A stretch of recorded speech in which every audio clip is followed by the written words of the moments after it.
सहना भवतु। हाँ जी, ये पता है। दूसरी वाली जो थी, स्वाध्यायात् योगम आसीत। स्वाध्याय से योग में स्थिर हो जाए, स्थित हो जाए। स्वाध्याय से योग में स्थित हो जाए और उस योग से स्वाध्याय को बढ़ाए, अभ्यास करे।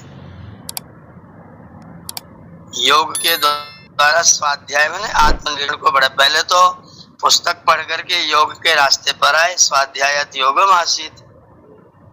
फिर योग के द्वारा अपने स्वाध्याय को, अपने अध्ययन को, आत्मनिरीक्षण को बढ़ाए, अभ्यास करे। स्वाध्याय और योग की संपत्ति से, संपत्ति माने सिद्धि से, परमात्मा प्रकाशते, परमात्मा का प्रकाश अपने को प्राप्त होता है। तो हम पहले स्वाध्याय अध्ययन कर रहे हैं, अध्ययन के द्वारा योग को जाने, योग के द्वारा फिर आत्मा को जाने, और योग और स्वाध्याय और आत्मा जब दोनों को जान लेंगे तो फिर परमात्मा का प्रकाश प्राप्त हो जाएगा। तीसरे पद में पतंजलि जी को प्रणाम किया गया है। योगेन चित्तस्य पदेन वाचा मलम शरीरस्य तु वैदिकेन योपा करो तम प्रवरम। पतंजलि जी की 3 पुस्तकें मानी जाती हैं, महाभाष्य, योग दर्शन और चरक संहिता। तो चरक संहिता के द्वारा उन्होंने शरीर के मल को दूर किया, योग के द्वारा उन्होंने चित्त के मल को दूर किया, और महाभाष्य के द्वारा उन्होंने वाणी के मल को दूर किया। शरीर के, वाणी के और चित्त के यो अपा करो, तीनों मलों को जिसने दूर कर दिया, उन पतंजलि जी को हाथ जोड़ के प्रणाम करते हैं। ये तीसरा पद्य है जिसमें हम लोगों ने पतंजलि जी को प्रणाम। बहुत बहुत धन्यवाद मुनि जी। बहुत धन्यवाद, बहुत बढ़िया आचार्य जी। मुनि जी, वो महाभाष्य से वाणी कैसे शुद्ध होगी? महाभाष्य में शब्दों की व्याख्या है। जब शब्द सत्य बोलेंगे, शुद्ध बोलेंगे, तो वाणी शुद्ध होगी। और चित्त कैसे शुद्ध होगा? योग के द्वारा, योगेन चित्तस्य, योग करने से चित्त शुद्ध होगा। दिल्ली ने प्रश्न बड़ा अच्छा पूछा है। चित्त के जो मल हैं, चित्त पर जो विक्षेप है, चित्त पर जो आवरण है, आगे चर्चा आएगी दर्शन में। हमारे पास में ये चित्त जो वर्तमान में आपके पास है, ये चित्त 1,97 करोड़ वर्षों से है। इतने वर्षों से ये चित्त हमारे साथ में है, और हर जन्म में हमने इस चित्त पर राग, द्वेष, वासनाओं और संस्कारों का खूब छाप छोड़ा है। इतने छापे लगाए हैं, इतने छापे लगाए हैं कि चित्त का कोई कोना भी साफ सुथरा बचा नहीं है। अब उस चित्त को शुद्ध करने की प्रक्रिया करनी है।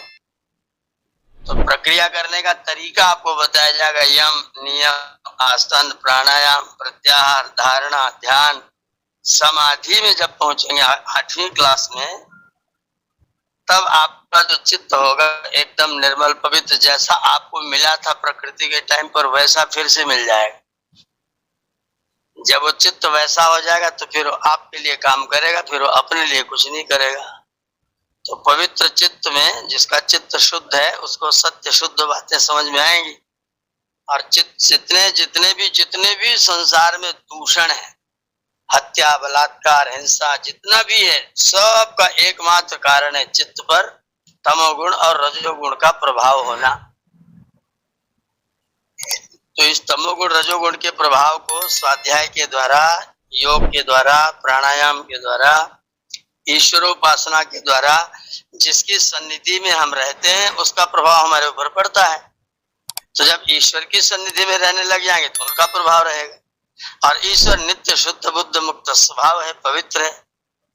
तो यदि हम उस पवित्र के पास में रहेंगे तो हमारा चित्त भी पवित्र होगा, हम भी पवित्र होंगे। तो योग के द्वारा हम अपने चित्त को पवित्र करेंगे। जो पुराने संस्कार पता नहीं कब कब के हैं, उन संस्कारों को धोने की चेष्टा करेंगे, उसको स्वच्छ करने की चेष्टा हम लोग करेंगे। और शरीर के मल के बाबत गुरु जी क्या बोलते हैं? हम मुनि जी जी मुनि जी शरीर आगम के को मल आपको को कैसे दिखाई दे निकालें? रहा? चरक संहिता से, शरीर के मल को चरक संहिता लिखे ना। Okay okay okay. वो तो डॉक्टर प्रहलाद ठक्कर जी का विषय है। वही पूछ रहे हैं। मैं ही तो पूछ रहा हूँ गुरु जी।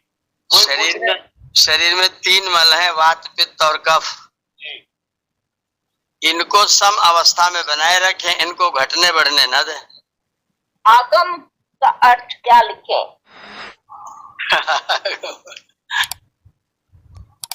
आगम आगम को मैंने कल बताया था, आ धन गम धन अ बराबर आगम। आगम का यहाँ पर जो शब्द दिया है वो आप तो प्रमाण के लिए दिया है, आप इसको लिख लीजिए। कल हमने इसका अर्थ पढ़ाया था, आज इस अर्थ को आप नोट करेंगे, शब्दार्थ को नोट करिए। आप तेना, यह आप तो शब्द का तृतीया का एक वचन है, आप तो। अगर हम आप तो का मोटा मोटा ऐसी देशी भाषा में अर्थ जाने तो आप तो का मतलब जो पहुंचा हुआ है, जो अपने लक्ष्य तक पहुंच चुका है, उसका नाम है आप तो। आपता प्रआप्ता, जिसने पा लिया है वो आप्त है। तो आप्त है ना, तृतीया के एक वचन है, इसका अर्थ लिखिएगा आप्त के द्वारा। आप्त के द्वारा जो नोट करेंगे, जो जितेंद्रिय निर्लोभ धार्मिक वैदिक ज्ञान से पूर्ण विद्वान को आप तो कहते हैं। विद्वान को आप तो कहते हैं उसके द्वारा।